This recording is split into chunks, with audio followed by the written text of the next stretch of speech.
to emphasize the importance we put on data. Now, perhaps at the surface level, chatbots and conversational AI are going to be focused on training sets that sit outside of organizations. But of course, contextualizing that is always going to depend on having data that's specific to a particular context. And that's why a lot of our efforts within government are focused indirectly on AI through improving the data that sits underneath what we might do with AI. And that's a message, of course, that we'd encourage less so the AI producers in our wider economy, but certainly the companies that look to deploy AI within their operations, that they need to get on top of their data. They need to make sure that it's suitable. Now, in the public sector, we have a number of different communities that help to make sure that the approach to using data across the public sector is maturing consistently, and that knowledge is being shared. Now, among those, you'll see our AI task force is focused specifically on AI, and another of our AI-specific innovations is the AI register, which is a world first in transparency for a government, making sure that its uses of AI across the public sector are visible to everyone, as well as being integrated with processes to help make sure that the risks around that AI are managed. I'll touch more on our AI activities as a government later on, but it's worth me stressing now that the company, the Swedish company Sidot, that we funded to deliver our AI register, has now entered a partnership with Microsoft, which will mean that the technology underpinning our AI register will increasingly be a standard internationally for the risk management around AI applications, around ethical AI applications. When we talk about AI, we mean something much broader than just generative AI and large language models. And I hope that across the community here today, there will be solutions that are employing the full extent of different AI technologies. Now, I won't, among experts like yourselves, try to get into too much depth here about the different categories of AI here, but the point I want to make is that we, as regulators and an enabling environment in Scotland and the UK, don't want to be narrowly focused on large language models and what might be perceived as the most exciting side of AI. We want to make sure that there's opportunity for the deployment of AI technologies across the spectrum, so that especially new innovations can thrive here, even if they may not garner the same kind of media attention. And I also want to, sort of talk about some of the exciting applications we think we've seen in AI over recent years, particularly with an emphasis on the role of design of those AI applications for specific uses. Now, I recognize that when I talk about AlphaFold or the increasing evidence of effective use for materials science and other scientific practice, that might not sound a lot like chatbots or conversational AI, but what I think it does reflect is the need for design around the deployment of AI technologies to fit them to a specific use case. And I see that as the role of companies like those represented here, that we can't realize the full benefits of AI simply through every company getting Copilot or one of the massive Gen AI tools that are available from a few large companies internationally, that ultimately harnessing the benefit will be about smaller companies developing targeted use cases with an understanding of business needs and the problem they're addressing in precisely the way that we've seen AlphaFold or some of the other specific deployments of AI in science delivering the greatest impact. On that same theme, it's important, I think, to recognize the limitations of large language models and some of the way that the mass media have been describing the potential of AI. In our thinking in Scottish Government, we're resolved to thinking of AI as a partner to people, not a replacement, so that we recognize where evidence around potential for even things like coding, where there was early promise to generative AI, but also around some of the claims on its reasoning abilities, that the reality is that there's not compelling evidence that AI will anytime soon replace humans. And so again, we need to come around to recognizing the importance of the specific design of AI solutions rather than pursuing just general purpose AI tools. And again, I see that as the specific value that can be brought by dedicated AI companies designing tools for specific use cases. I won't dwell too long on some of the underlying reasons why we believe that AI is not going to be a straight-up substitute for people, but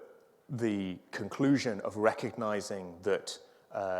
neither of the schools of AI technology, neither the large language models and the correlational sort of machine learning approach to AI, nor the logical and symbolic approach to AI on its own is a substitute for a staff member on the ground. And that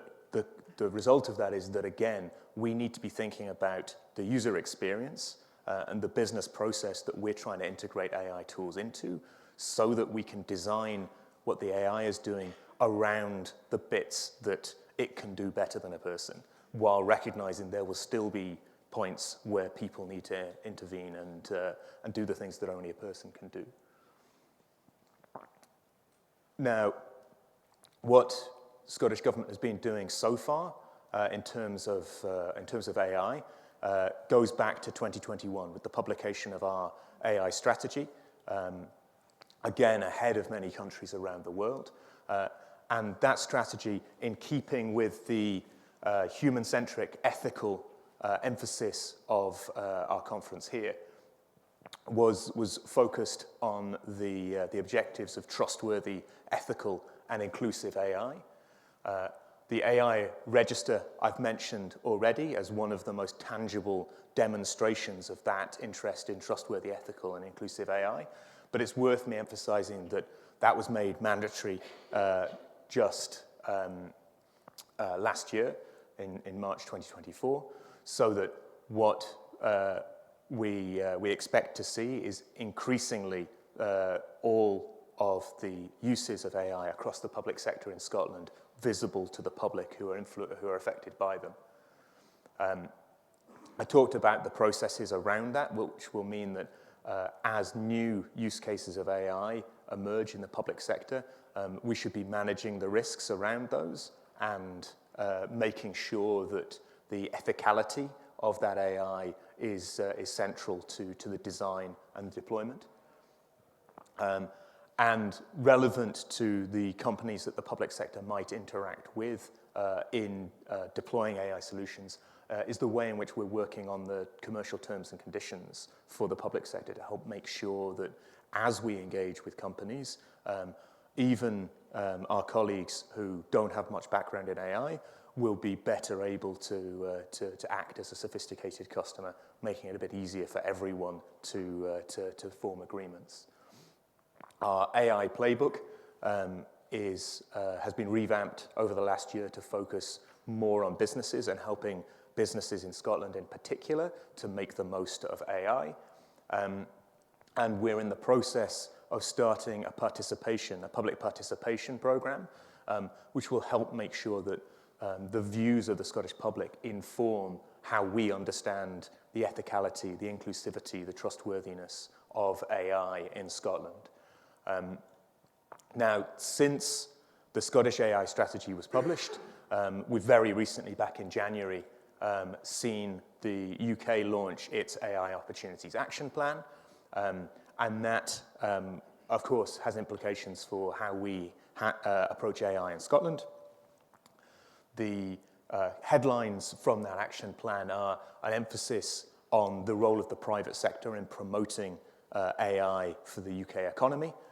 particularly around investment in infrastructure and harnessing that investment to support the rest of the AI stack, which to my mind would include AI producers like yourselves, as well as AI consumers like the public sector, like non-specialist businesses that can still benefit from efficiency gains of deploying AI in their processes. Now, a common refrain from us for the last couple of years has been the need for UK-level regulation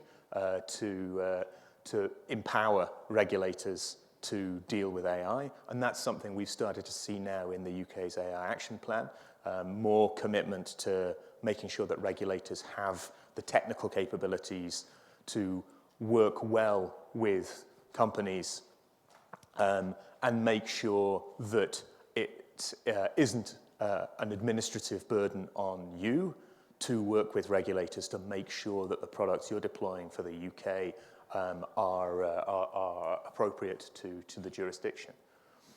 I emphasised data at the start of this talk, and the UK's AI Action Plan also recognises the importance of public data. An implication, hopefully, for businesses working with the public sector is that as our data infrastructure and processes mature, it will be easier to contextualise tools to the particular deployment that we're talking about.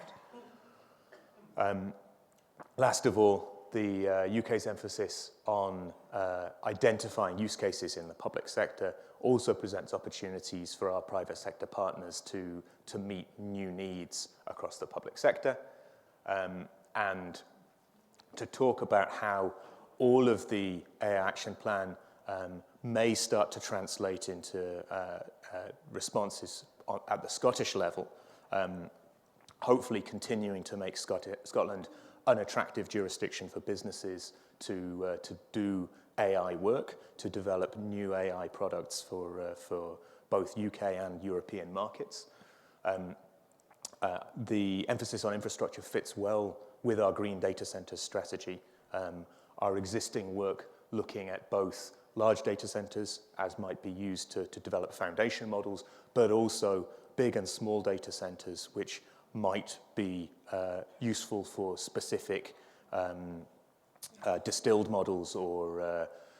fine-tuning of models to suit particular use cases, as may be relevant to some of the businesses here. We recognise that new skills will be needed by everyone, among those in SMEs, for example, making use of AI technologies, so that where the technologies represented in this room need to be deployed into companies, the staff there will increasingly have the capability to work with your companies, work with your products, and make the best use of them. We recognise the importance of supporting SMEs and not just trying to foster unicorns, and that may well be a key part of how we update our activities in response to the UK's AI Action Plan. We will, of course, continue to develop our own internal capabilities so that the public sector, too, can continue to become a more sophisticated customer when working with innovative private sector companies, and crucially, to help identify those applications where the public sector might benefit. We'll be trying to develop our own internal processes and keep an eye on the most exciting developments in terms of products in the private sector that we might deploy. To conclude, I hope all of this has painted a picture for you of both how Scotland and the UK perceive AI, and how we hope to continue making ourselves an attractive jurisdiction in which innovators can house themselves, both for the UK markets and for the European markets. Now, I hope everyone enjoys the conference here today, and that exchange of ideas Christoph described helps mean that regardless of where your businesses are based, where they'll be based in future, you'll continue driving forwards new uses of AI for the betterment of both our economies and our well-being across Europe. Thank you very much.